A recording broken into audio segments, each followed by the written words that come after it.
Alléluia. Mets ta main droite sur le cœur. Père, merci pour ta parole. Merci pour ce temps que tu nous accordes encore dans ta présence.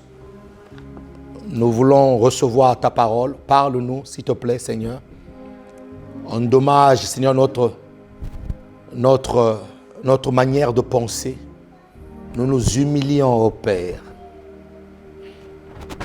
Donne-nous le sentiment que tu avais, le sentiment de fils, qui devant le Père était obéissant.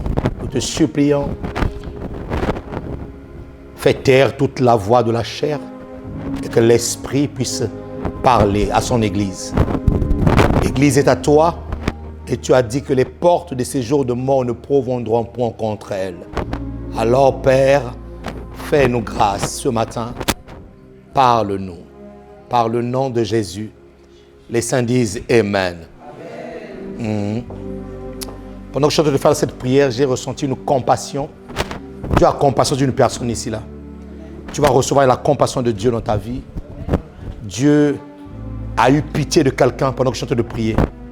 Et Dieu a eu compassion d'une personne. Parce que Jésus, c'est le Jésus de la compassion. Il compatit. Et j'ai senti une très grande compassion monter dans mon cœur tout à l'heure. Et c'est comme cela que le Seigneur me fait ressentir des fois des paroles. Des fois, c'est une parole, des fois, c'est un sentiment que je ressens. Dieu a eu compassion de quelqu'un ce matin. Et Dieu va te faire du bien. Alléluia. Amen. Alléluia. Amen. Comment développer l'identité de vainqueur? Comment nous sommes en train de voir comment développer notre identité de vainqueur, notre mentalité de vainqueur. Je sens une forte présence de Dieu ici, là.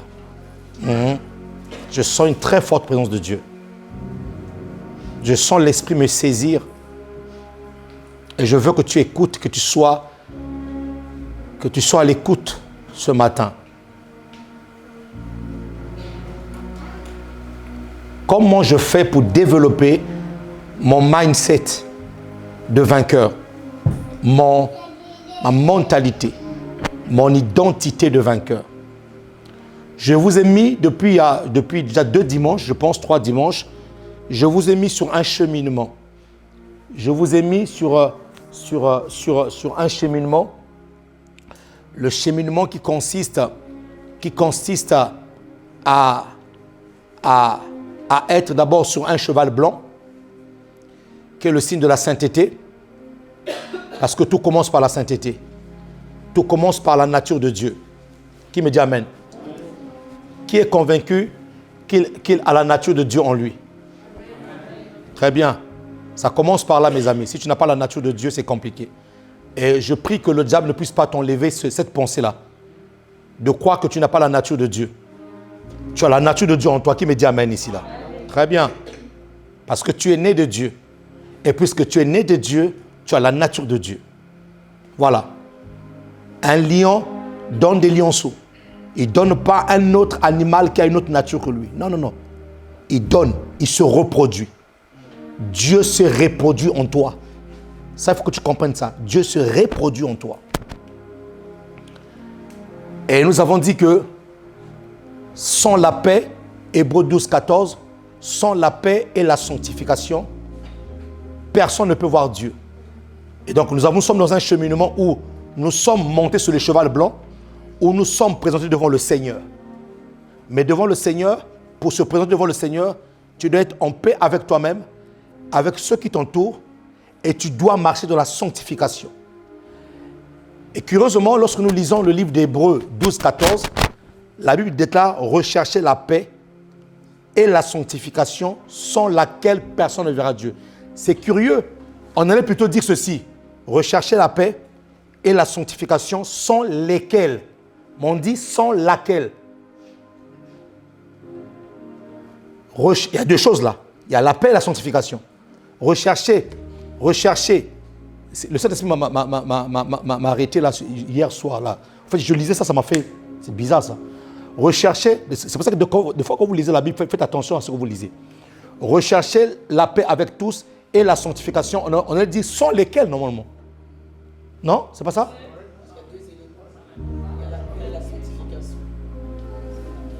Mais on dit sans laquelle. Donc l'accent ici est mis sur la sanctification en fait. C'est pour ça que je disais que la paix est un élément simplement qui te permet de pouvoir garder ta sanctification. La paix est un élément qui te permet de pouvoir entretenir ta sanctification. Qui peut acclamer le Seigneur de grâce?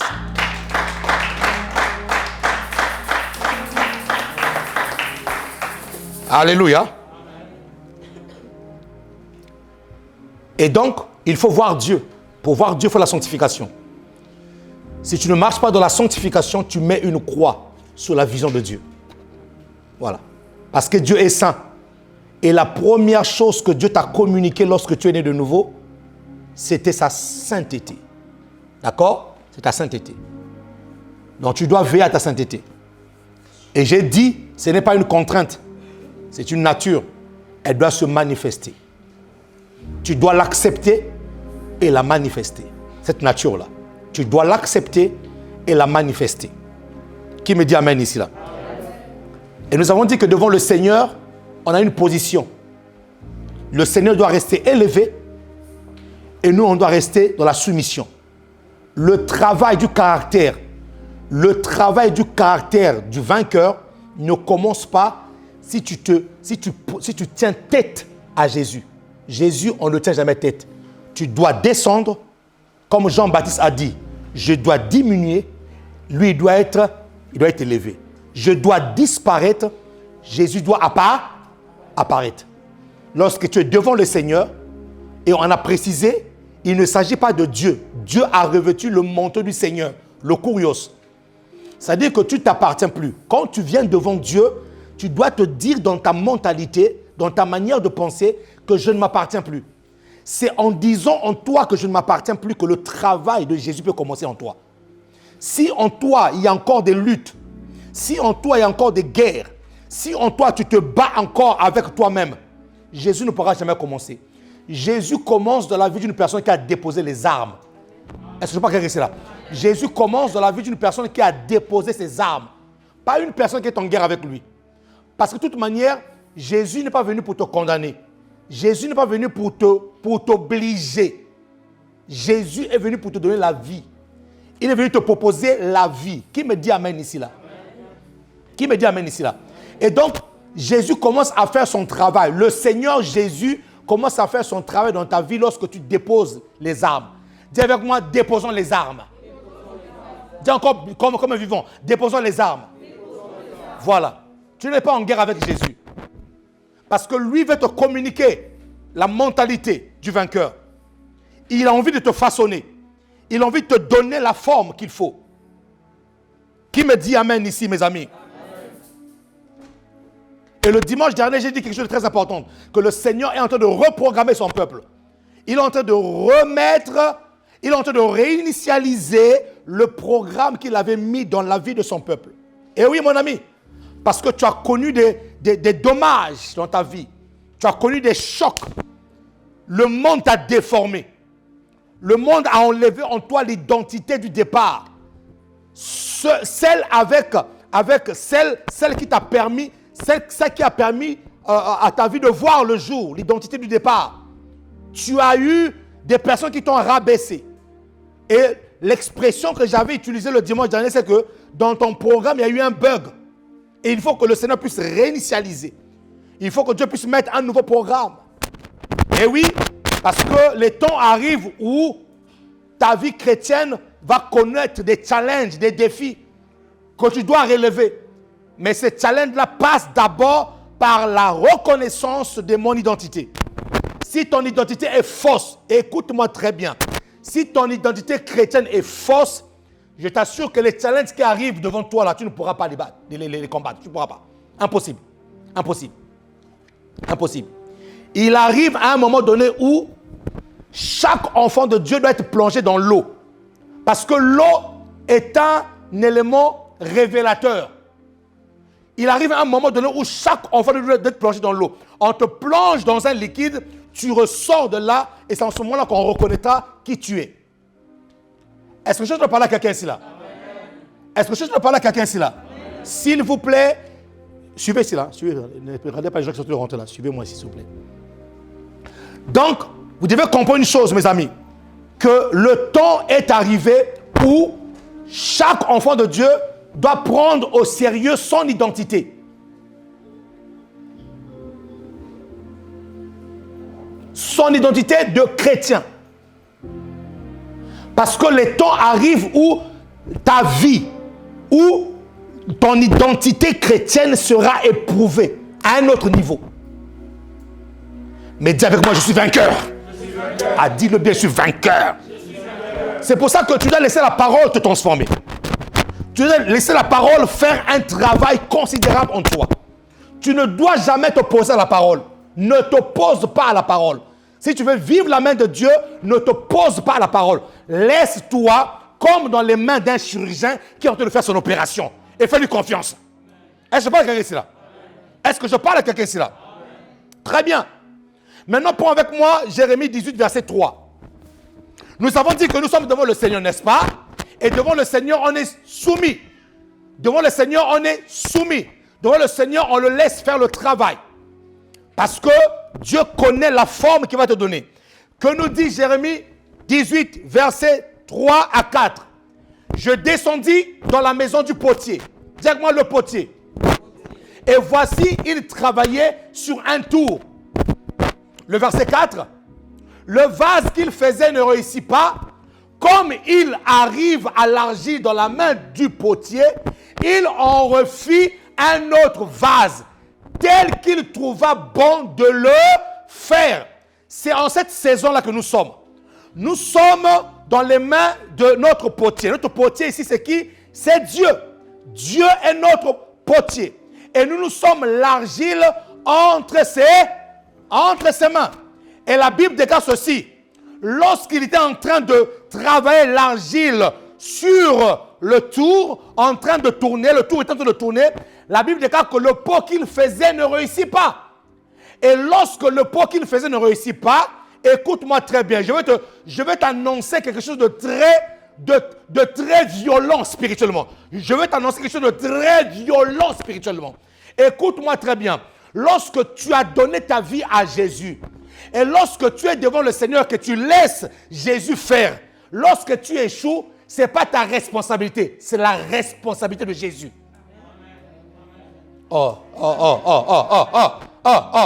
Il y en a qui échouent et qui disent, ah Seigneur, pourquoi tu m'as abandonné? La question que Jésus va te poser, est-ce que tu m'as laissé faire? Une personne qui a véritablement laissé sa vie à Jésus. La Bible déclare que le potier faisait un vase. Le vase n'a pas réussi, il a recommencé jusqu'à réussir son vase. Donc si ta vie est véritablement en Christ Jésus, si tu échoues, ce n'est pas ta responsabilité, c'est la responsabilité de Dieu. Dieu va recommencer et il réussira. Qui me dit amen ici là? Oui frère. C'est pour ça, arrêtez d'inculper Dieu. Arrêtez de dire Dieu, non, tu m'as abandonné. La bonne question qu'il faut se poser, est-ce que je suis soumis? La bonne question qu'il faut se poser, est-ce que je suis soumis? Est-ce que je suis malléable? Il y a des chrétiens qui ne sont pas malléables. Il y a des chrétiens qui luttent avec le potier. Le potier le saisit, lui, oh Seigneur, il glisse entre les mains du potier, il ressort. Il faut retourner. Dis à quelqu'un, retourne dans les mains du potier.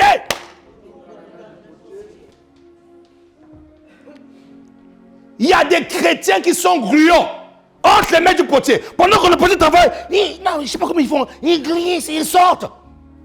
Laisse le potier faire son travail. Laisse le potier t'affiner. Si lui, il échoue, il prendra sa responsabilité. Qui me dit amen ici là? Or, nous savons que notre Dieu n'échoue jamais. Qui me dit amen? Lorsque tu laisses ta vie entre ses mains, certainement, assurément, ta vie criera gloire. Et je prophétise dans cette saison que ta vie va crier gloire. Oui, ta vie va crier gloire. Si tu laisses Jésus se faire.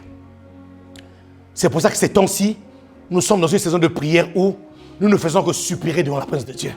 Oh Seigneur, taille-moi. Ah Seigneur, émane de moi. Ah Seigneur, enlève les impuretés. Je veux ton cœur.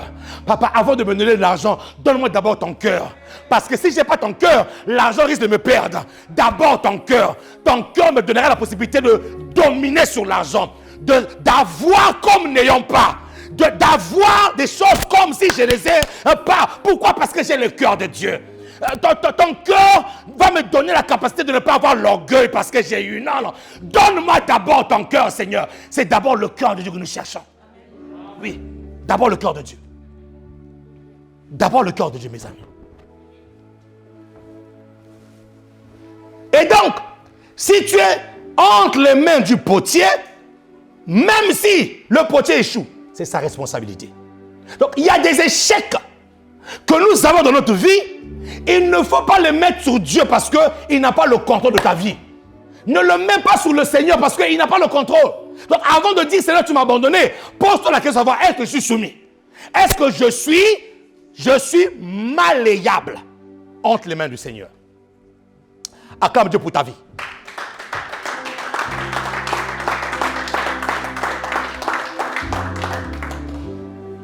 Et la dernière fois, je vous ai suspendu sur un verset. 2 Corinthiens 3. Ah Seigneur. 2 Corinthiens 3, verset 18. Dis avec moi, nous sommes devant le Seigneur. Dis encore, nous sommes devant le Seigneur. Voilà, c'est devant le Seigneur que nous sommes. Et quand tu arrives devant le Seigneur, écoutez minutieusement, avec un oreille de disciple, ce que dit cette pensée de la Bible. Nous tous, qui, le visage découvert, contemplons comme dans un miroir la gloire du Seigneur, nous sommes transformés en la même image. Dis avec moi, même image. Ah Seigneur, fais-nous la grâce d'avoir une église faite à l'image de Jésus. Transformée en la même image. Vous comprenez ça? En la même. Ah, je prie encore, Seigneur, fais-moi la grâce d'avoir un salut de nation fait à ton image. Pas, les gens souvent veulent ressembler au pasteur, mais jamais à Jésus. Les hommes de l'église veulent ressembler à papa pasteur et les femmes de l'église veulent ressembler à maman pasteur, mais ça va Jésus. Ah Seigneur, fais-moi la grâce d'avoir dans l'église les gens qui ressemblent à Jésus qui est de Nazareth. C'est pour ça que l'apôtre Paul dit ceci: soyez mes imitateurs comme je le suis de Christ. Donc si je n'imite pas Christ, ne m'imitez pas. C'est aussi clair que ça. Si je n'imite pas Christ, ne m'imitez pas. Soyez mes imitateurs comme je le suis de Christ. Qui me dit amen ici là? La Bible déclare, ces personnes-là sont, nous sommes les visages découverts, nous sommes transformés. J'aime trop ce verset-là. En la même image, de gloire en gloire, comme par le Seigneur l'Esprit, pas comme par Dieu. Pas comme par Jésus. J'ai été dit une chose, nous sommes devant le Seigneur. Recherchez la paix et la sanctification. Recherchez la paix avec tous et la sanctification sans laquelle personne ne verra le Seigneur. Or, nous sommes transformés en la même image comme par le Seigneur l'Esprit. Qui est ce Seigneur? C'est l'Esprit. C'est l'Esprit qui est ce Seigneur. Maintenant, le travail de la transformation commence. Dites-moi, le travail de la transformation commence. Et là, ta destinée te supplie. Écoute-moi très bien. Je veux que tu laisses tes connaissances que tu avais là de côté, que tu laisses ce qu'on t'a pris jusqu'à là, qui était bon, oui, qui était bon, parce que la révélation a des niveaux. Hein? La révélation à des niveaux. Personne n'a la prétention de dire que j'ai l'exclusivité de la vérité. Mais sauf qu'il y a des moments où Dieu te donne un niveau, il te ramène encore à un autre niveau, il te ramène encore à un autre niveau. Donc, pour l'instant, ce que je te conseille, tout ce que tu as entendu de ce verset-là, s'il te plaît, mets-le un peu de côté et laisse l'Esprit te parler. La Bible déclare, nous tous qui le visage découvert. La transformation, l'identité du vainqueur en toi commence lorsque tu arrives devant Dieu à visage découvert. C'est là où le travail commence. Écoute mon ami, ne viens pas devant Dieu. Passe-moi mon masque. Passe-moi mon masque. Ça c'est fort, ça ce que je suis en train de vous dire là. C'est très fort. Mon ami, c'est très fort ce que je veux te dire là. C'est très fort.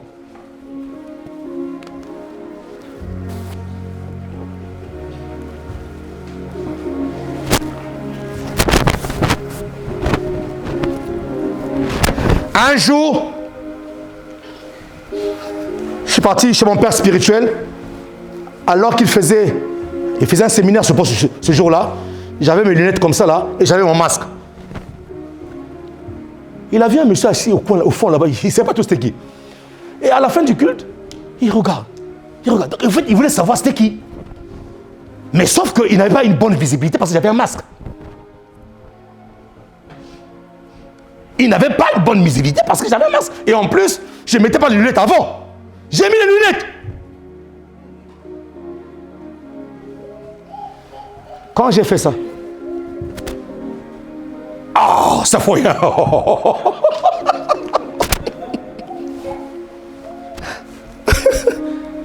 ça faut rien. Je me disais bien que c'était lui ou c'était pas lui. C'était lui ou c'était pas lui. C'était lui ou c'était pas lui. La Bible déclare, nous tous, le visage découvert, le travail de l'identité du vainqueur commence lorsque tu te présentes devant Dieu à visage découvert. Frères et sœurs, il y a trop d'hypocrisie à l'église. Le masque de l'hypocrisie doit tomber dans l'église. Dieu ne peut pas commencer le travail si tu as ton masque. Vous savez, le mot hypocrite, en grec, ça veut dire, et c'est faire comme le clown au fait. Vous voyez des clowns? Ils mettent des vêtements, ils mettent une perruque, ils mettent un nez rouge, ils mettent des trucs, ils font des trucs. Mais ce n'est pas le vrai personnage au fait. Ce n'est pas le vrai personnage. Le vrai personnage, c'est après la scène qu'on verra c'est qui le vrai personnage. Le problème des chrétiens, lorsqu'ils se présentent devant Dieu, ils font semblant. Tu dois arrêter de faire semblant devant Dieu. Ah, est-ce que je parle de ça? Frère, écoute-moi très bien. Si tu veux, en cette saison, être vainqueur, écoute-moi très bien, être vainqueur, tu dois arrêter de faire semblant devant Dieu. Devant Dieu, devant les hommes encore, tu peux faire semblant. Mais devant Dieu, quand tu fléchis tes genoux là, frère, enlève ton masque. La Bible déclare, les hommes regardent à l'apparence, mais Dieu regarde au cœur. Dieu connaît ton cœur. Écoute-moi bien, laisse les hommes te juger. Laisse les hommes dire un pronostic devant toi. Ce n'est pas un problème. Mais devant Dieu, enlève le masque. Oh, c'est pas ça. Devant Dieu, enlève ton masque. Excusez-moi les sœurs, devant Dieu, enlève ta perruque, enlève tes mascaras, enlève tes cafards, enlève tes fards à jour. Reste à nu devant Dieu. Parce que devant Dieu, Dieu connaît quel est le problème qui te dérange, frères et sœurs. Il y a des gens, vous les voyez joyeux ici à l'église. Lorsqu'ils sont dans les quatre coins de la nuit, ils sont malheureux.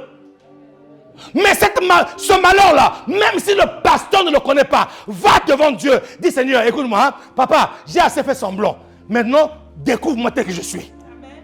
Frère, le travail de la transformation commence lorsque l'homme commence à reconnaître ses défauts devant le Seigneur de grâce.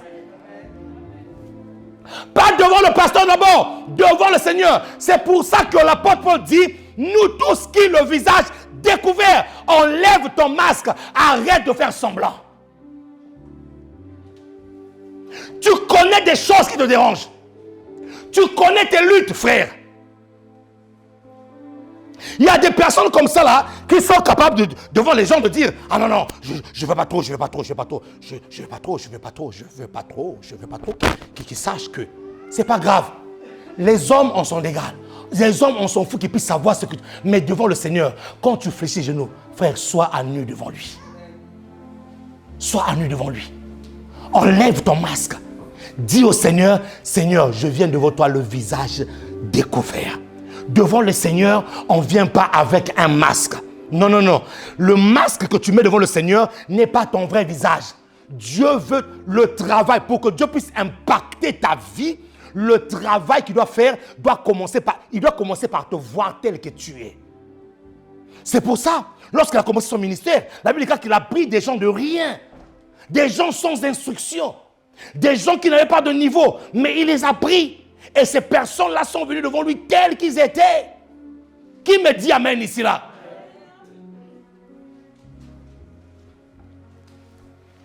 Là, frère, nous ne sommes que dans la première partie. Le mot découvert, qui veut dire anakalupto. Anakalupto veut dire quoi? Enlever le voile. Kalupto veut dire mettre un voile. Mais anakalupto veut dire ôter le voile. Tu connais tes faiblesses. Tu connais tes défauts. Tu luttes avec ça. Va devant le Seigneur, enlève ton masque. Il y en a qui vont devant le Seigneur, au lieu d'enlever leur masque, qu'est-ce qu'ils commencent à faire? Ils commencent à faire un combat spirituel. Dieu dit, mais mon fils, le combat spirituel que tu fais là, tu es déjà vaincu d'avance. Ce que je dois faire, enlève d'abord ton masque là. Enlève d'abord ton masque. Et nous prions. Je dis, hey, enlève d'abord ton masque. Tu es faux. Tu n'es pas vrai. Tu n'es pas vrai avec toi-même. Tu n'es pas vrai avec moi. Enlève ton masque, frères et sœurs. Tu veux que Dieu puisse commencer à faire le travail dans ta vie? Tu veux que Dieu puisse commencer à mettre en toi la mentalité du vainqueur? Tu dois te présenter devant lui tel que tu es. Et te faire petit. Écoute-moi très bien. Tu n'as pas la force de te changer toi-même. Tu as besoin d'une force supérieure. Tu as besoin d'une force élevée. Une force qui est au-dessus de ta force pour te changer. Nous tous, qui? Le visage découvert. Le visage découvert. On ne vient pas devant le Seigneur avec un chapeau. On ne vient pas devant le Seigneur avec un masque. On ne vient pas devant le Seigneur avec des faux semblants. Non, non, non, non, non, non. Ces choses-là, toutes les personnes qui ont fait ça devant Dieu, ces choses-là les ont rattrapées un jour. Parce que, on dit quoi? On dit quoi? On dit quoi? Chasse le naturel.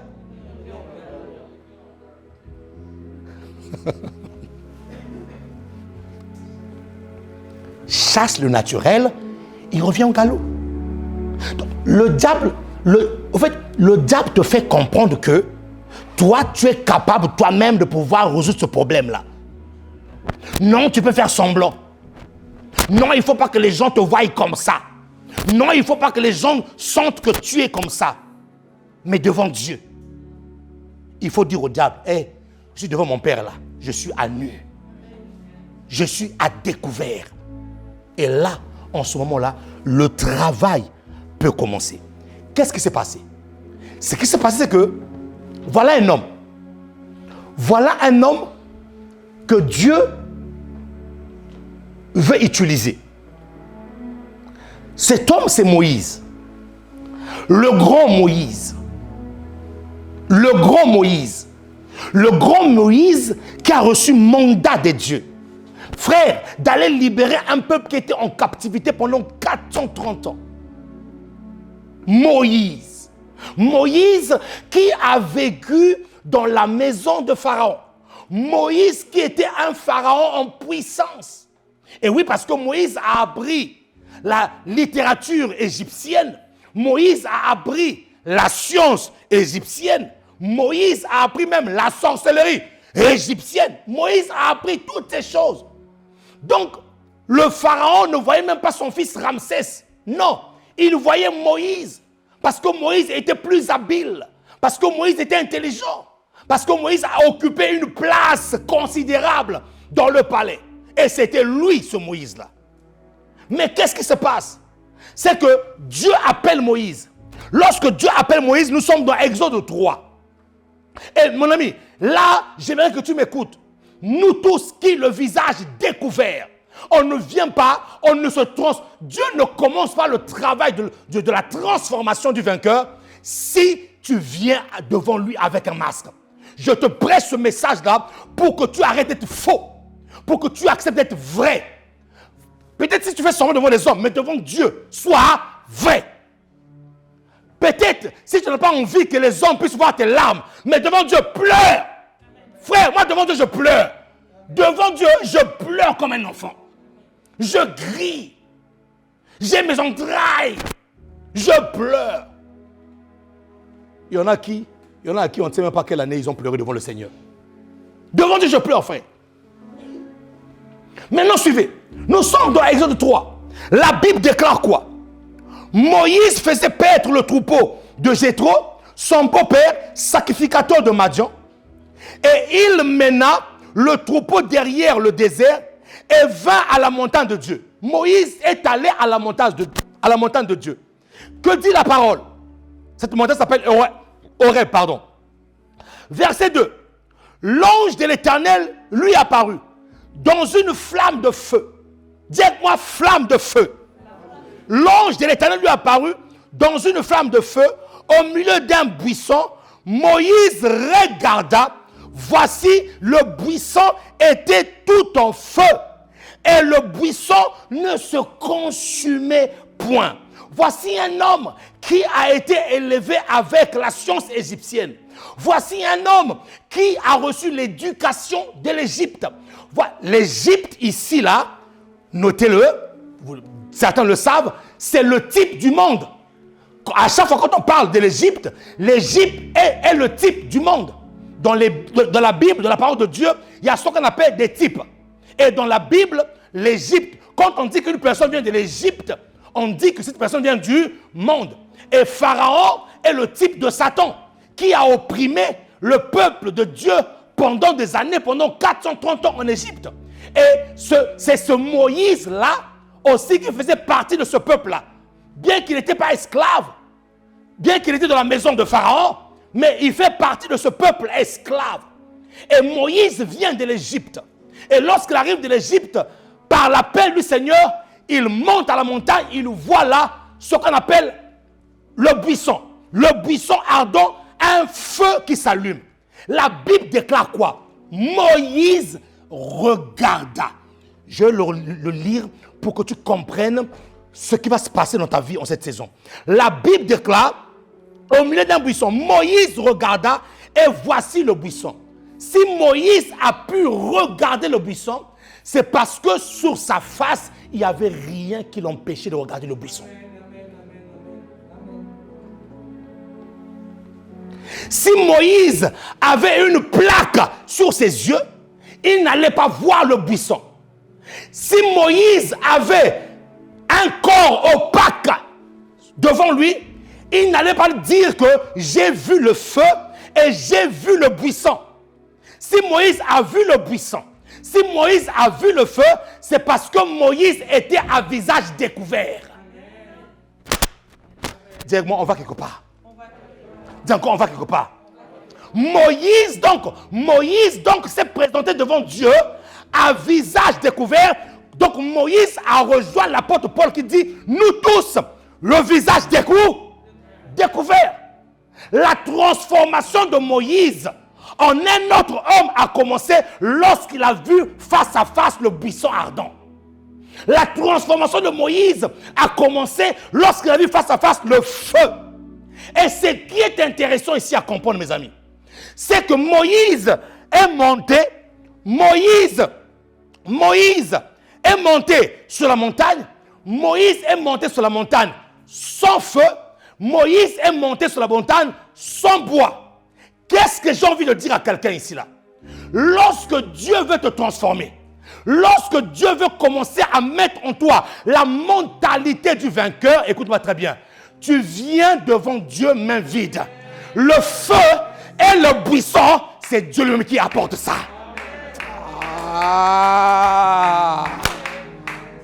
Il y a des messages qu'il faut que je presse ailleurs. Parce que j'ai l'impression que tu comprends ou tu ne comprends pas? Moïse n'est pas venu avec, il n'est pas allé voir Dieu avec son bois et avec son feu. Non! Moïse est monté tel qu'il était. Dieu veut que tu montes dans sa présence tel que tu es. Oh! Si Si Dieu voit que tu ramènes ton feu et que tu ramènes ton bois, non. Écoutez, il y a beaucoup de chrétiens qui se transforment par eux-mêmes avec leur propre feu, leur propre bois. Nous savons bien que le feu là, ce n'est pas un véritable feu, c'est un faux feu. Nous savons que le bois là, ce n'est pas un véritable bois, c'est un faux bois. C'est-à-dire que même quand ils vont mettre le feu au bois, ils vont doser. Ils vont... C'est pas à toi de doser, c'est à Dieu de doser.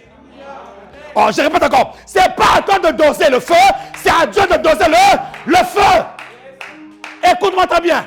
La transformation de ton caractère sera effective lorsque c'est Dieu qui ramènera le feu et non pas ton feu à toi. Il y a beaucoup de caractères qui ne se transforment pas parce que beaucoup de chrétiens se présentent devant Dieu avec leur feu. Dieu n'a pas besoin de ton feu. Laisse le feu de Dieu. Et c'est un buisson, dit la parole, un buisson qui ne se consumait pas. Parce que le buisson ne peut pas se consumer, mais le buisson peut te consumer toi. Ah, Seigneur. Ce buisson-là ne se consume pas. Mais ce buisson-là a une mission. C'est de te consumer toi. Il doit enlever les impuretés. Il doit enlever les songi-songi, les colportages, les adultères, la fornication. Il doit enlever le mensonge. Il doit enlever le vol. Il doit enlever toutes ces choses-là. Ça, mon ami, c'est le feu de Dieu qui doit faire ça. Merci pour ceux qui acclament. Ceux qui n'acclament pas, ils savent pourquoi ils n'acclament pas. Le feu de Dieu doit faire son travail. C'est pour ça que nous avons une église faible. Pourquoi? Parce que les gens ne se laissent pas transformer par le feu de Dieu. Nous avons une église bancale. Alors que Jésus-Christ a dit, les portes de ces jours de mort ne profondront pas contre l'église. Pourquoi l'église est faible aujourd'hui? Parce qu'il y a des caractères qui sont consumés par le feu, ramenés par eux-mêmes les chrétiens. Parce qu'il y a des caractères qui persistent. Les gens ne veulent pas le feu de Dieu. Moïse a vu le feu. Laisse le feu de Dieu faire son travail, frère. Moïse était le prochain vainqueur. Moïse était le prochain vainqueur. Celui qui allait se mettre devant Pharaon, frère. Pharaon, c'est pas n'importe qui. Oh, Pharaon, c'est pas n'importe qui. Pharaon est dans la sorcellerie. Oh, mes amis. Pharaon est dans la magie. La Bible l'appelle le crocodile du Nil. Dieu dit à Moïse, Moïse, lève-toi tôt le matin. Va vers Pharaon. Le crocodile du Nil, il est dans le Nil en train de faire ses incantations. Le peuple, en fait, Pharaon conduisait son peuple, excusez-moi le terme, avec les fétiches. Même l'oppression qu'il faisait subir à Israël, ce n'était pas normal. Oui. C'était une oppression véritablement satanique, démoniaque, inspirée par ces dieux qui étaient dans le fleuve. Dieu dit à Moïse, va vers Pharaon, tôt le matin. Le crocodile, c'est là qu'il fait ses incantations. Va contrecarrer ces choses-là. Donc, mes amis, Pharaon n'était pas n'importe qui. Arrêtez de sous-estimer votre ennemi. La plupart des chrétiens, je lui dis, ils pensent, frère, toi, sans Jésus, là, devant Satan, tu vas faire quoi? Franchement. Non. Parlons un peu. Sans Jésus, devant Satan, tu vas faire quoi? Celui qui a dit que je mettrai mon ton à l'égard de Dieu, toi, tu vas le combattre. Mais c'est lorsque tu laisses le feu, mon ami, j'insiste sur le feu, laisse le feu de Dieu t'embraser. Et Dieu me dit, pose-donc la question, c'est pour rien. Pourquoi tu luttes avec ça? Pourquoi tu luttes avec ça? Enlève ton masque, il faut que tu voies le feu. Pourquoi tu luttes avec ça? Enlève ton masque, il faut que tu voies le feu. Moïse n'est pas monté avec un masque. Non, Moïse est monté à visage découvert. C'était lui le prochain vainqueur. C'est lui qui allait vaincre Pharaon. Mais comment tu peux aller vaincre Pharaon si tu n'as pas vu ton Dieu? Comment tu peux aller vaincre Pharaon si tu n'as pas passé un temps, un moment d'intimité, un moment de face à face devant Dieu? Voilà comment est-ce que beaucoup de chrétiens échouent. même dans la société d'aujourd'hui. Frère, toi, tu envies un poste. Tu crois que tu es le seul sur ce poste-là? Oh, tu envies un poste. Tu veux un poste au travail. Tu penses que tu es le seul sur ce poste-là. Il y en a qui sont partis voir leurs maîtres pour ce même poste. Je me souviens à l'époque, mon père était affecté au nord du pays comme le président du tribunal de grande instance de Ouesso, une ville, Ouesso, au nord du pays. Et là, un matin, il va au travail. Ça s'est reproduit au moins à 3-4 reprises. Il va au travail, il va dans son bureau, il veut s'asseoir, il remarque des plumes d'oiseaux enroulées sur un fil déposées sur son bureau. Un autre jour, il va au travail, il va dans son bureau, un couteau déposé sur son bureau. C'est pour ça que le vieux a commencé à avoir peur. Il dit, ces enfants-là, mes enfants. Il est parti nous prendre des petits grigs. Oh, il est parti prendre des petits trucs là qu'on mettait. Et ça ne devait pas prendre l'eau. Ça ne devait pas se mouiller. Au lieu de chercher Dieu. Moi aussi, je ne savais pas. Moi, j'étais encore enfant, j'étais naïf. Ce jour-là, je ne savais même pas. Je suis parti sur la douche, j'ai mis l'eau sur le Dieu. Mais pourquoi tu as mis l'eau? Il fallait faire une autre commande.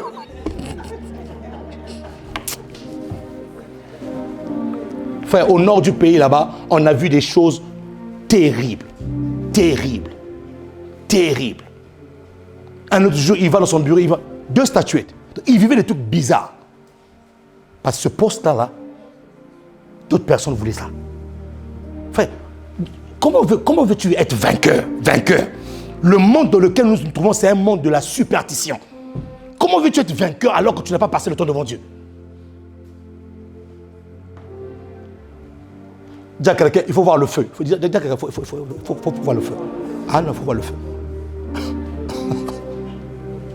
Moïse a regardé quoi? Le feu et le buisson. Le buisson est fait des branches d'arbres. Donc il y avait le feu et le bois. Le feu et le bois, frère, c'est pas à toi de le ramener, c'est à Dieu de le ramener. Toi, ce que tu dois ramener, ramène ta vie comme étant un sacrifice. Que nous dit le livre de Romains 12.1? Romains 12.1 nous dit quoi? Qui connaît ce verset-là? Romains 12.1. Romains 12.1. Je vous exhorte donc, frères, j'aime ça. Je vous exhorte donc, frères, à offrir quoi? À offrir vos membres, à offrir vos corps comme un sacrifice vivant. Un sacrifice vivant qui est saint, agréable à Dieu. Mais moi, ce que je vais retenir, c'est quoi? Offre tes membres à Dieu comme un sacrifice vivant. Amen. Attention, hein? Dieu dit, ne viens pas déjà mort. Hein? C'est lui qui va te tuer. Oh. Est-ce que je peux acquérir cela? Dieu dit, viens comme un sacrifice c'est lui qui va faire le travail. Parce que si tu viens étant mort, rien ne me garantit que tu es véritablement mort. Si tu viens étant mort, rien ne me garantit que les choses qui sont en toi sont véritablement mortes. Il y a des choses en toi qui résistent encore. Il y a des choses en toi qui parlent encore. Dieu dit, viens vivant. Viens vivant, moi je ramène le feu et le bois et je fais le travail. Dieu veut que tu deviennes un holocauste, un sacrifice qui va mettre sur le bois. Un jour, alors que Abraham partait offrir son fils Isaac sur la montagne de Mont Morija, la montagne que l'Éternel avait montrée. La Bible déclare, chemin faisant, ils arrivent près de la montagne et là, Isaac pose la question à son père. Papa, le bois est là. Je vois le feu. Je vois le bois. Où est l'agneau? Mais vous remarquez dans ce texte-là, ce n'est pas Isaac qui portait le bois. Ce n'est pas Isaac qui portait le feu. C'est Abraham qui portait le bois et le feu. Parce que si Isaac portait le bois et le feu, il pouvait le cacher quelque part. Ah non, peut-être que c'est moi qu'on va les consommer là-bas. C'est le père qui avait le feu. C'est le père qui avait le bois. Moïse est monté, qui avait le bois, c'est le père qui avait le bois, c'est le père qui avait le feu. Ta transformation commence lorsque tu enlèves ton visage et que tu commences à regarder le feu. Le feu, c'est pas doux le feu. Le feu, c'est pas doux dès. C'est pas doux dès le feu. C'est pas doux. Ah, qui peut acclamer le Seigneur ici là? Acclamer le Seigneur. Acclamer le Seigneur.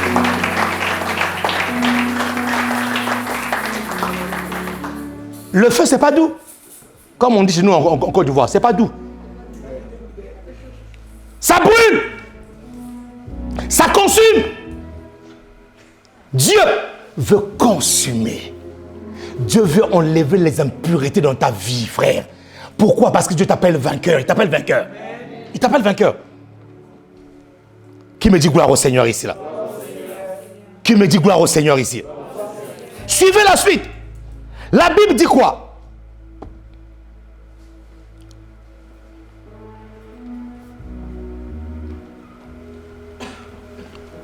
Moïse, au verset 3, Moïse dit, je veux me détourner pour voir quelle est cette grande vision et pourquoi le buisson ne se consume point. L'Éternel vit qu'il se détournait pour voir. L'Éternel vit qu'il s'est détourné pour voir et Dieu l'appela du milieu du buisson et dit, Moïse, Moïse! Et il répondit, me voici. Dieu dit, n'approche pas d'ici, ôte tes souliers de tes pieds. Car le lieu sur lequel tu te tiens est une terre sainte. Frère, Moïse est en train de confirmer, ou je pourrais dire, l'auteur aux Hébreux est en train de confirmer ce que Moïse a vu. Dès que Moïse monte, Moïse veut commencer à se détourner pour voir l'autre face de Dieu. Dieu dit, non, tu verras pas l'autre face. Avant de voir l'autre face, écoute Moïse, tu as sur toi quelque chose qui me dérange. Qu'est-ce qui me dérange? Enlève tes souliers, Moïse.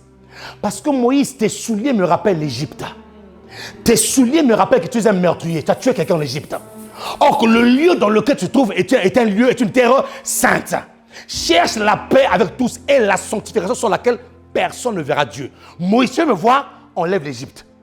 Pourquoi tu veux voir Dieu avec l'Égypte? Enlève tes souliers là. Parce que ces souliers là, tu as transporté sur toi tout le malheur, tous les péchés de l'Égypte. Car le lieu dans lequel tu te trouves est une terre sainte. Qui veut voir Dieu ici là? Dieu te dit, enlève tes souliers de l'Égypte. Ah frère, c'est tellement clair ce que tu dis là.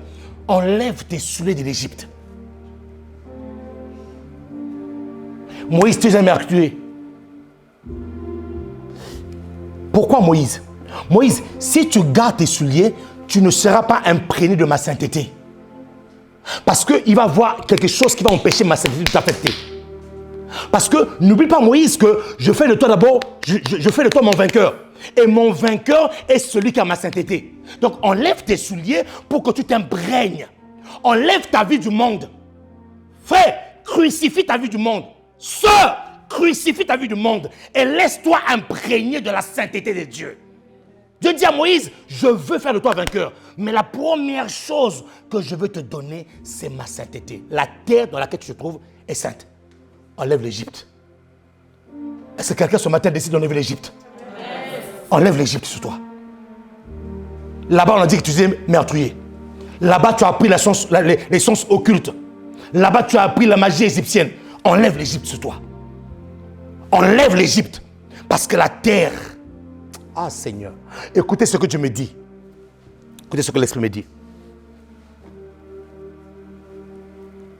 Si tu continues à venir à l'église avec les souliers de l'Égypte, tu pourras faire 20 ans, 15 ans, 25 ans à l'église. Aucune transformation, aucun impact. Pourquoi? Parce que tu vas empêcher la présence de Dieu de t'imprégner. Et pour enlever l'Égypte, écoutez-moi très bien, Dieu a donné l'ordre à Moïse d'enlever l'Égypte. Qu'est-ce que Moïse a fait? Moïse a obéi. C'est ton obéissance qui fera que tu puisses t'imprégner véritablement de la sainteté de Dieu. Moïse n'a pas résisté. Moïse n'a pas dit, non, c'est quand même mes souliers, écoute, Pharaon, ça vient quand même du palais royal. Là-bas, les souliers, ça coûte cher. Non! Et Dieu me dit ceci dans l'esprit. Il y a des choses pour lesquelles tu gardes, tu dis que ça coûte cher. C'est ça qui te pourrit la vie. C'est ça qui te détruit. Enlève l'Égypte. Tu gardes des choses qui sont chères. Tu dis non, mais j'ai tellement bavé pour avoir ça. Dieu dit c'est l'Égypte. Enlève ces choses.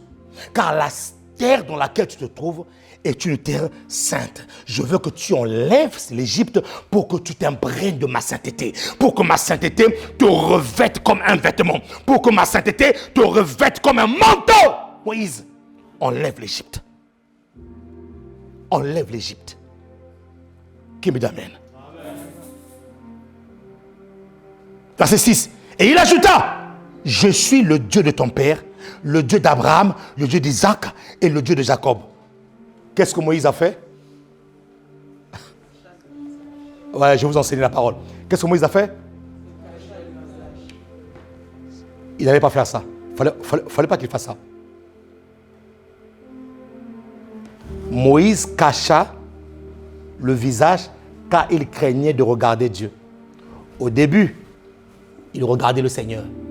Il regardait. À quel moment Moïse s'est caché? C'est lorsqu'il a entendu la voix de Dieu. Pas qu'il ne fallait pas. Ah, Seigneur. Vous êtes connectés? Ça va? Lorsque Dieu n'avait pas parlé, Moïse regardait. Et Dieu n'avait pas parlé, il n'avait pas caché. S'il vous plaît, vos portables. Mettez vos portables sous silencieux. Moïse n'avait pas caché le visage. Mais c'est lorsque Dieu a fait sortir les paroles. Qu'est-ce que Moïse a fait? Non, Moïse, il ne fallait pas. C'est vrai qu'il craignait Dieu. Il craignait de voir. Il craignait de regarder Dieu. Comment est-ce que Moïse craignait de regarder Dieu? Moïse, ça veut dire que, ah Seigneur, ça veut dire que Moïse devait regarder Dieu au travers de sa parole. Parce que devant lui, le buisson continuait à brûler. Le buisson était là. Mais à quel moment il a regardé Dieu? C'est lorsqu'il a entendu la voix de Dieu. C'est lorsqu'il a entendu la parole de Dieu. Et là, il n'aurait pas dû cacher son visage. Pourquoi? Parce que vous avez remarqué que la suite, Dieu a eu du mal à convaincre Moïse d'aller délivrer l'Égypte. Dieu a eu du mal à faire asseoir son caractère dans Moïse. Parce que Moïse s'est présenté, lorsque la voix a commencé à parler, Dieu me dit ceci, il y a un bouclier que tu dois enlever de ton cœur qui empêche la parole de Dieu de rentrer en toi. Et Dieu me dit, il y a un bouclier. Il y a quelque chose qui est dans ton cœur, qui est mis dans ton cœur, devant ton cœur. Lorsque les paroles de Dieu arrivent, ça rebondit, ça rebondit. Moïse, au lieu de laisser son visage découvert, comme a dit l'apôtre Paul, nous tous qui, le visage découvert, voyons, regardons comme dans un miroir la gloire. Lui, qu'est-ce qu'il a fait? Lorsque la voix a commencé à parler, il s'est caché. Non, Moïse, c'est la parole qui change des vies. C'est la parole qui transforme. C'est la parole qui fait de toi un champion. C'est la parole qui fait de toi un vainqueur. Moïse, et vous allez voir la suite, c'est que Dieu a eu du mal. Lorsque Moïse s'est caché, Dieu a commencé à avoir du mal à imprégner son caractère.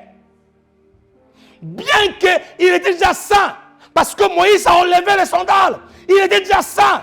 Mais nous pouvons être saints et résister à la parole de Dieu. Nous pouvons être saints et ne pas se laisser imprégner de la puissance de la parole de Dieu. Il s'est caché. Dieu me dit, enlève ton voile. Dieu me dit, enlève ton masque. Dieu me dit, arrête de te cacher dans ma parole. Laisse ma parole te transformer. Oui. Laisse cette parole te transformer. Moïse, qu'est-ce qu'il a fait? Il s'est caché.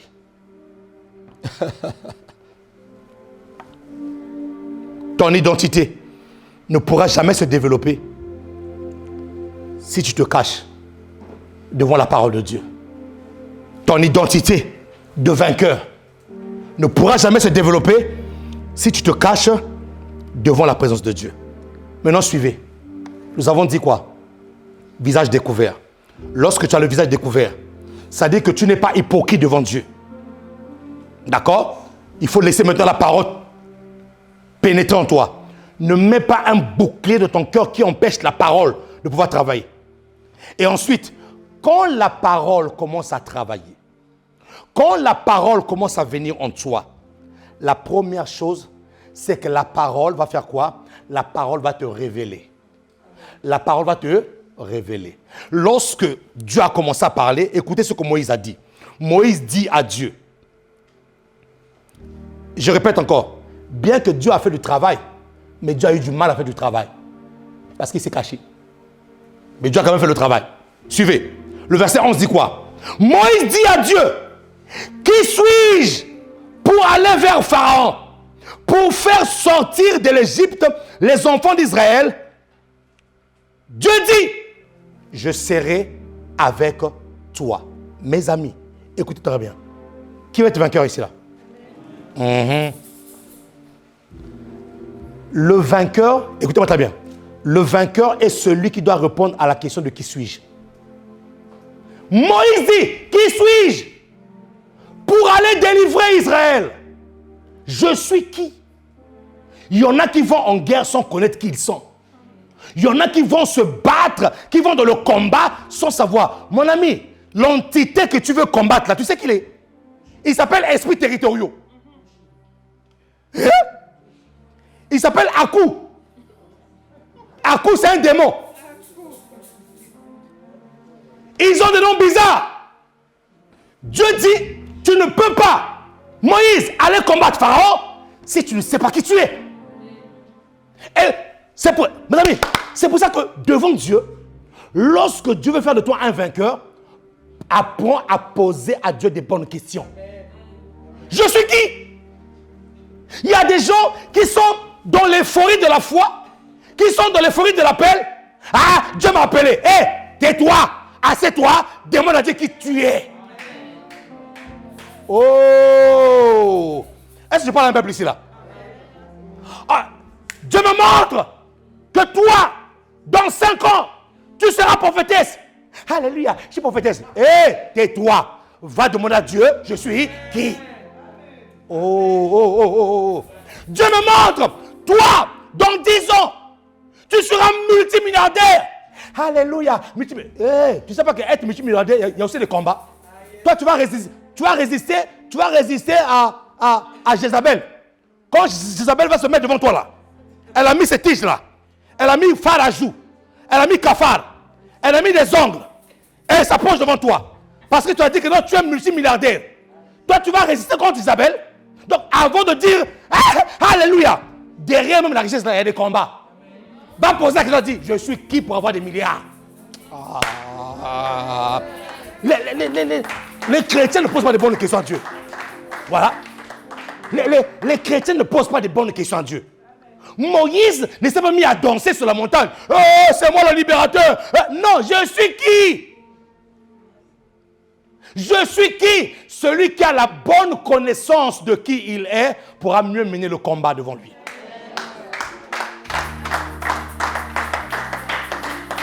Celui qui a la bonne connaissance de qui il est pourra bien mener le combat.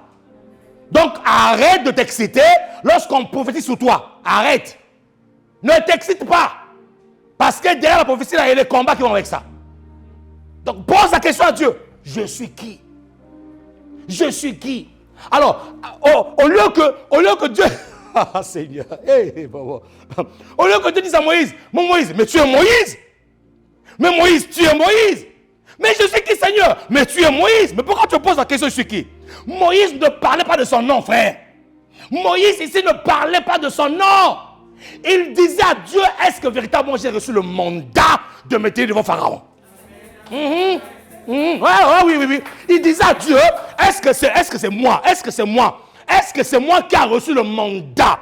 Frère, ne te présente jamais devant une entité spirituelle si tu n'as pas reçu le mandat.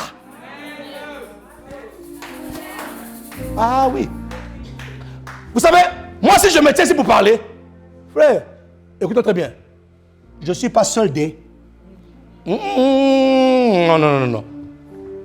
Je ne suis pas seul. Prends ça comme tu veux prendre ça. Je ne suis pas seul.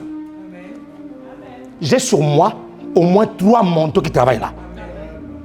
3. J'ai au moins 3 manteaux. Frère, j'ai sur moi au moins 3 manteaux qui travaillent là. Donc même si Pharaon veut se présenter, c'est pour ça que j'ai la capacité de parler sur ta vie à toi. Oh, il n'y a pas d'amen ici là. C'est pour ça que j'ai la capacité de parler sur ta vie. Oui. Frère, ce n'est pas de la prétention. Ce n'est pas de l'orgueil. C'est le manteau qui travaille avec toi.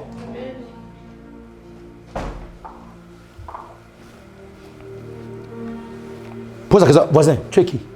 Tu es qui, voisin? Voisin, tu es qui?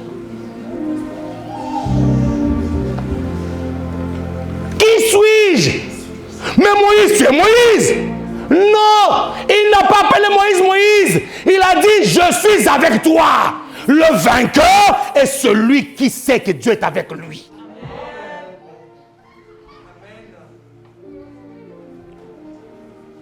Moïse, tu veux connaître ton nom? Je suis avec toi. Ne te lève pas si Dieu ne s'est pas levé avec toi. Ne commence pas si Dieu n'a pas commencé avec toi. N'entreprends pas si Dieu n'a pas entrepris avec toi, frère. Est-ce que tu sais que Moïse a eu un nouveau nom qui s'appelle « Je suis avec toi ». J'ai reçu le mandat de Dieu en cette saison de faire de vous, déjà, Église Salut Nation, un peuple de vainqueurs. Et pour ceux qui nous écoutent, pour ceux qui nous suivent au travers des réseaux, de faire à vous aussi un peuple de vainqueurs. Viens devant Dieu, visage découvert. Arrête ton hypocrisie devant Dieu. Viens, enlève ton masque là. Voilà, même si tu es... Dieu sait. Enlève ton masque. Voilà, viens devant lui comme ça. Et fixe le feu. Parce que le feu, c'est Dieu qui le ramène. Le bois, toi, viens comme un sacrifice. Mets-toi sur l'autel de sacrifice. Et dis à Dieu, consume-moi. Ça dit, ah mon Dieu. David me disait, Seigneur, sonde de moi. Sonde de mon cœur. David disait, Seigneur, envoie une sonde dans mon cœur pour aller voir s'il n'y a pas des fausses choses en moi. S'il n'y a pas des mauvais penchants en moi.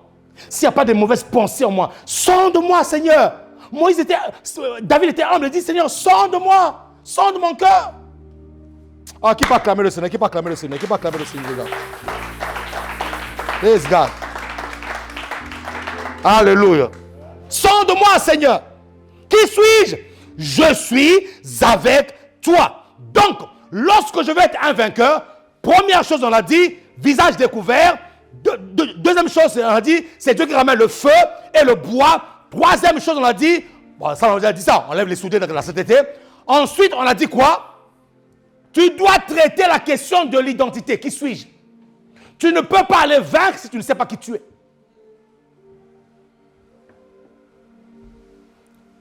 Nous devons traiter la question de qui suis-je. Si la question de qui suis-je n'est pas traitée, je n'en vais pas. Je ne me lève pas. Je ne fais pas. Parce que tout ce que je fais va refléter mon identité. Tout ce que je fais va refléter ce que je suis. Voilà. Donc, je ne me lève pas si Dieu n'a pas fini le travail. Reste l'argile entre les mains du potier. Reste l'argile. Reste l'argile. Alléluia. Amen. Donc, traiter la question de qui suis-je est très important. Lorsque Dieu te répondra que je suis avec toi, tu es sûr que ton identité a changé. En fait, tu es sûr que quand tu vas aller là, ce n'est pas ta force à toi, c'est la force de Dieu qui va travailler. Parce qu'il a dit, je suis avec toi. Là, en fait, si tu veux, si tu remarques bien, ce que je dis là, c'est vraiment un enseignement pratique. En fait, tu sais qu'est-ce que tu vas pratiquer à partir d'aujourd'hui là. Et tu sais en quoi t'en tenir lorsque tu vas aller vaincre, lorsque tu vas te lever pour aller vaincre. Tu sais quel est le process. Voilà, quel est le process faire, utiliser pour être vainqueur. Maintenant, après avoir traité la question de qui suis-je, on doit traiter la question de qui tu es. Allez, viens avec moi. Donc, le verset 13. Le verset 13 dit quoi? Moïse dit à Dieu, j'irai donc vers les enfants d'Israël et je leur dirai, le Dieu de vos pères m'envoie vers vous. Mais s'ils me demandent quel est son nom, Moïse a su que Dieu est avec lui. Moïse s'appelle maintenant Monsieur Moïse, je suis avec toi. Dieu a rajouté un nouveau nom. Maintenant, il pose la question. C'est que si maintenant je me présente devant Israël, Israël me posera la question de savoir qui t'envoie. Donc, après avoir traité la question de qui suis-je, on doit traiter la question de qui tu es. C'est-à-dire que celui qui est en face de toi, ton Dieu là, il est qui? Quelqu'un dit, si ton Dieu a échoué, et c'est le mien est encore jusqu'à présent. Oui, on doit traiter la question de qui tu es. Et là, Dieu dit à Moïse, je suis celui qui suis. Il ajouta, c'est ainsi que tu répondras aux enfants d'Israël. Celui qui s'appelle le je suis. Dieu est Il n'était pas. Il est. Tous les jours, Dieu est. En d'autres termes, Dieu était en train de dire à Moïse, quand Dieu a dit à Moïse, je suis avec toi, en d'autres termes, Dieu voulait dire à Moïse, tous les jours, je suis. Moïse, tous les jours, je suis. En aucun cas, je ne peux t'abandonner. Tous les jours, je suis. Quand on arrivera demain, je suis. Après-demain, je suis. Donc, arrêtez-moi vos langages défaitistes là. Oh, Dieu m'a abandonné. Qu'est-ce que Dieu abandonné là? Il a dit, je suis. Dieu a dit, je suis. Frère, soeur, quand tu as compris la révélation, tu sais que même la présence de Dieu, c'est pas juste... Non. La présence, que je tremble pas, Dieu est là. Il a dit, je suis. Il est là. Dis à quelqu'un, sors de la religion, sors de la religion. Sors. Dis à quelqu'un, sors de la religion, sors de la religion, sors de la religion. Oui. Au culte d'aujourd'hui, personne n'a tremblé. Dieu n'était pas là.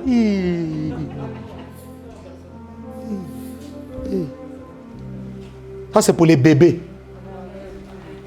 C'est pour les bébés, ça. C'est pour les bébés.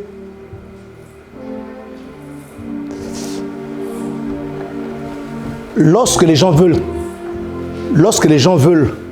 comprendre que Dieu est avec toi, il faut leur laisser essayer. Qu'ils essaient sur ta vie. Ils comprennent que non, le silence là, c'était un faux silence. Amen. Que Dieu est véritablement là. Ah ouais? Des fois, je dis aux gens, essayez. Vous croyez que Dieu n'est pas là? Essayez, vous allez voir. Hein? Quand vous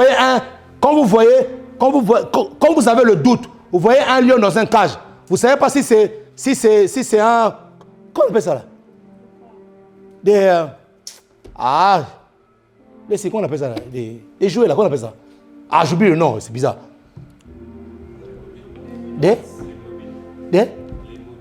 Non. Voilà, merci. Ça m'a échappé. Quand tu vois un lion dans un cage, frère, avant de le mettre ta main là, est-ce que c'est une peluche ou est-ce que c'est vraiment un vrai lion? Tu sais, au départ, il peut être bien décoré, tu dis, c'est un vrai lion. Tu le sauras à quel moment? À quel moment tu sauras que c'est un vrai lion? Va mettre ta main là-bas, tu sauras que c'est un vrai lion. Donc, frère, quand Dieu dit je suis là, c'est-à-dire qu'il n'a pas besoin de crier. Même son silence dit qu'il est là. Frère, ça veut dire que je n'ai pas besoin de gesticuler. Je n'ai pas besoin de prouver. Non, Dieu est là, frère. Dieu est là. Dieu est là. Dieu est là. Alléluia. Vainqueur. Si tu vas le vaincre, sois sûr que ton Dieu est là. N'aie même pas l'ombre d'un doute que c'est comme si Dieu t'a abandonné. Non, arrêtez-moi ce langage-là. Interdiction formelle ici, là, à chaque fois le Seigneur de nation de dire que Dieu m'a abandonné. Dieu ne t'a pas abandonné. Il est là. D'ailleurs, il a fait la promesse aux disciples. Il a dit, je suis avec vous jusqu'à la fin. Je suis avec vous jusqu'à la fin. Jusqu'à la fin, je suis avec vous. Il a dit, frère. Donc, après avoir traité la question de qui tu es, moi qui je suis celui que Dieu est avec lui. Qui il est le je suis. Donc, chaque jour, il est. Écoute-moi très bien. Les situations du monde, tous les problèmes qu'on voit dans le monde, ne va jamais désaltérer ou diminuer la puissance de Dieu. C'est-à-dire qu'il y ait corona, pas corona, il reste Dieu. Qu'il y ait bombe atomique, il restera Dieu sur son trône. Ça ne changera rien dans la nature de Dieu. Qui me dit amen ici là? Il est l'existant. Et lorsque, écoutez-moi très bien, tout ceci se passe à visage des... Voilà. N'oubliez pas ça.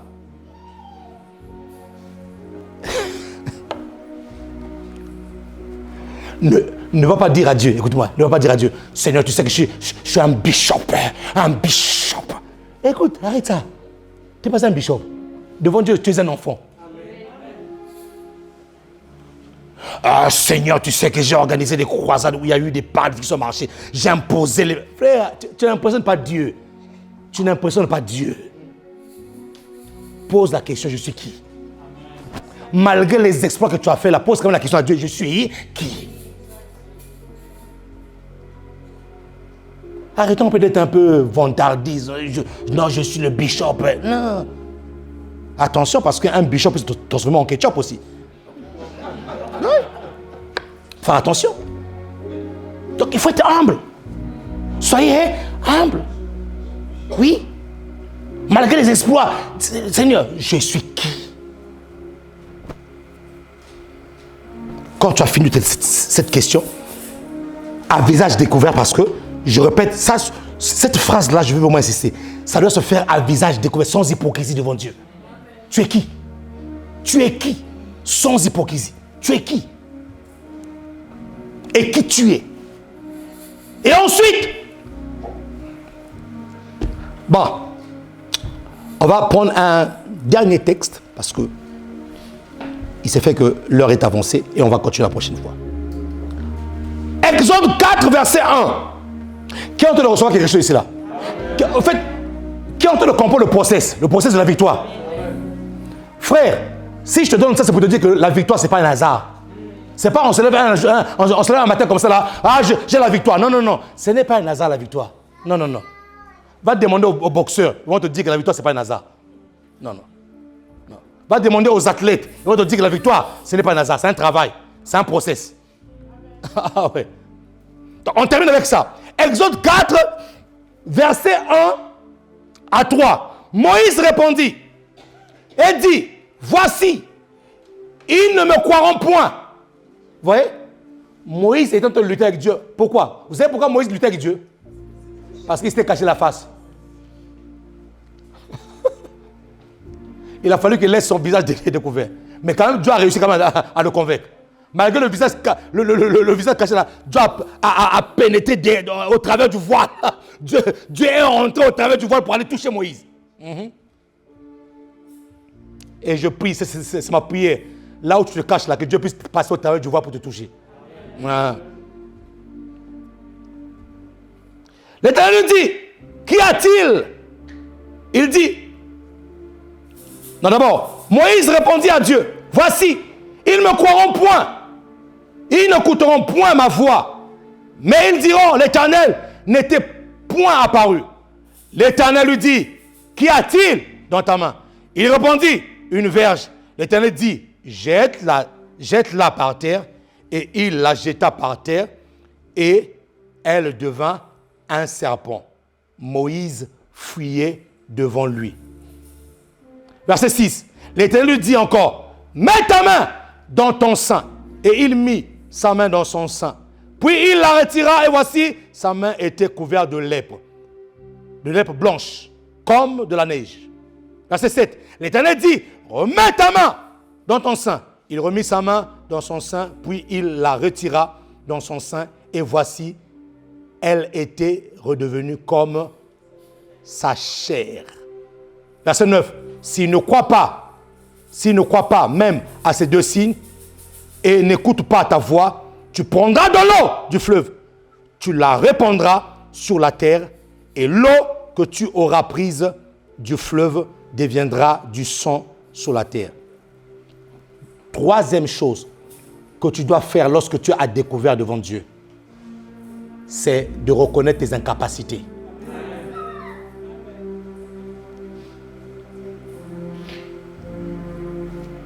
Moïse a dit, ils ne me croiront pas. Et Dieu lui dit, qu'est-ce que tu as dans tes mains? J'ai un bâton. Et jette le bâton. Et le bâton s'est transformé en serpent. Au fait, Dieu était en train de dire à Moïse, en toi, il y a le don de faire des signes et des miracles. Tu ne peux pas être un vainqueur si Dieu ne développe pas en toi les dons qu'il a déposés en toi. Développez vos dons. Développez vos dons. Chacun ici a un don. Dans la bataille dans la guerre dans laquelle Dieu te ramène là, tu auras besoin d'un moment donné à commencer à utiliser les dons spirituels que Dieu a mis en toi. Ah oui, oui. Dieu disait à Moïse, Moïse, tu as le don. Tu vois, tu as le don de rendre lépreux et de purifier le lépreux. Tu as le don de pouvoir jeter le bâton et que ce bâton-là devienne le serpent. Ce qui est curieux, Dieu m'a montré une image, c'est que Moïse fuyait. Mais le problème, c'est que le serpent faisait quoi? Suivez l'image. Le serpent. Moïse faisait quoi? Le serpent faisait quoi? Écoute-moi très bien. Dieu ne se répand jamais de ses dons. Jamais. Là où tu fuis, là où tu cours, même si tu te caches, ton don va te rattraper un jour. Lui, il fuyait le serpent. Le serpent dit, oh, toi et moi, nous sommes mariés, c'est pour la vie. Le serpent se courait derrière lui. Tu as des dons de Dieu. Et des dons de Dieu en toi fera qu'à un moment donné, frère, lorsque la situation sera difficile, les dons vont commencer à opérer en toi. Oui, les dons vont commencer à opérer. Les dons, le don de la foi. À un moment donné où tout le monde sera KO, où on te dira que non, c'est impossible. À un moment donné, tu vas sentir le don de la foi commence à monter en toi. Soudainement, la foi vient et tu commences à opérer à notre niveau. Oui, frère. Oui, pour que tu sois vainqueur, Dieu va te mettre en toi des dons. Acclame le Seigneur, acclame le Seigneur, acclame le Seigneur. Tiens-toi debout, tiens-toi debout. Tiens-toi debout. Là, nous sommes encore à quoi? Nous sommes juste à, nous tous, les visages découverts. Hein? Hein? On n'a pas encore commencé à dire, fixe dans le miroir. Le jour où on va dire, fixe dans le miroir, que tout le monde ramène un miroir, même un petit miroir ici. Là. On va faire une expérience terrible. Nous ne sommes pas encore devant le miroir. Là. Je vous dis, quand on est devant le miroir, qu'est-ce qui se passe devant le miroir? Toute l'église, chacun va être devant ce miroir. Qu'est-ce que tu vois?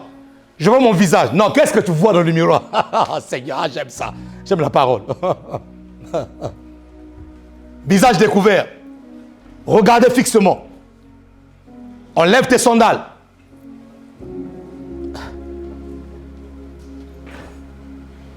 Laisse Dieu t'imprégner de sa sainteté. Équipe de la Sainte-Seine passée déjà là. Laisse Dieu s'imprégner de sa sainteté.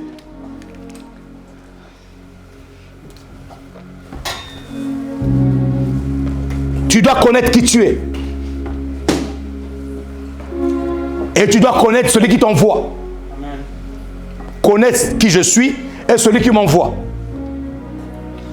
Savoir que celui qui m'envoie ne m'a pas envoyé vide. J'ai des dons avec moi qui vont opérer. Frère, c'est un process. Mon désir, et je crois que tu vas vaincre. Je le crois. Si tu suis ce process-là, je crois que tu vas vaincre. Non, ça ne va pas échouer. Parce que lorsque nous voyons la vie de Moïse après, Moïse a vaincu. Oui. Garde tes mains levées. Garde tes mains levées, je vais relâcher la grâce du Seigneur sur ta vie. Que Dieu te bénisse abondamment. Que le Dieu de grâce fasse de toi un véritable vainqueur. Là où tu avais échoué hier, tu n'échoueras plus au nom de Jésus. Que le manteau du vainqueur vienne sur ta vie maintenant. Dans tous les domaines de ta vie. Quelqu'un me dit Amen ici, là. Et oui, mes amis, quand on relâche de telles paroles comme ça, tu dois dire Amen. Amen veut dire ainsi soit-il, je l'accepte. Que Dieu te fasse entrer là où tu n'étais pas entré hier. Que les portes s'ouvrent pour toi. Au nom puissant de Jésus. Que tes ennemis tombent à tes pieds. Au nom de Jésus-Christ de Nazareth. Que la grâce et la faveur de Dieu, que le manteau du vainqueur ne te quitte jamais. Jamais de ta vie. Tu dormiras avec. Tu te relèveras avec. Tu partiras avec. Au nom de Jésus-Christ de Nazareth. Reçois-le maintenant. Reçois-le maintenant. Et les saints disent Amen. Acclame le Seigneur.